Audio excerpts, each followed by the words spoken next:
নামাজ পড়লেই জান্নাতে যাব না, রোজা রাখলেই জান্নাতে যাব না।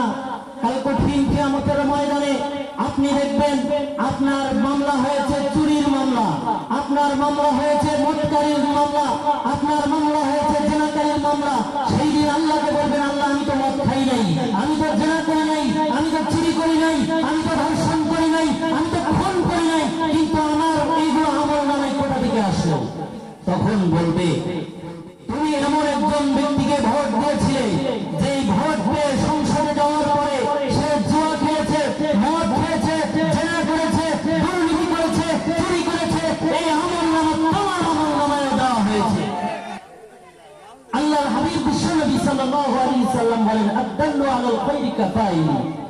যে ব্যক্তি একটা ভালো কাজের সন্ধান দেয়, সে ব্যক্তি ওই ভালো কাজ সন্ধান দেওয়ার কারণে, ওই ব্যক্তি ভালো কাজ করার কারণে সে পুরো ওই আমল নামার ভিতরে তার সওয়াব হয়ে যায়। সুবহানাল্লাহ বলেন।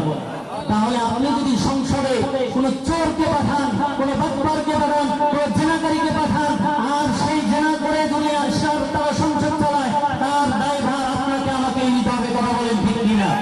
আমরা বাংলার জমিনে আর কোন পাথর দিয়ে মানুষ খুন দেখতে চাই না। আমরা আর বাংলার জমিনে ভাই হয়ে ভাই চক্ষু তুলে এইটা আমরা বাংলার জমিনে দেখতে চাই না। কথা বলেন ঠিক কিনা?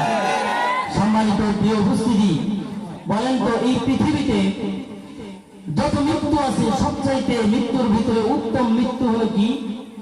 শহীদ মৃত্যু। বলেন কি মৃত্যু? শহীদ মৃত্যু। সেই শহীদ মৃত্যু আমরা চাই কি চাই না? আমরা কখনো বাতিলের সামনে মাথা নত করবো না, প্রয়োজনে জীবন দেব, তবুও বাতিলের সামনে মাথা নত করবো না। বিগত দিনে দেখেছেন আমার নেতা, আমার নেতা নেত্রীরা ফাঁসির কাস্টে ঝুলেছে, জেল বরণ করেছে, তবুও বাংলার জমিনে কোনো বাতিলের সামনে মাথা নত করে নাই। কথা বলেন ঠিক কিনা? সম্মানিত প্রিয় উপস্থিতি, আমরা সবাই শহীদ মৃত্যু চাই কি চাই না? মরতেই হবে যখন শহীদ মরণ দিও আমাকে। লিল্লাহি তাকবীর।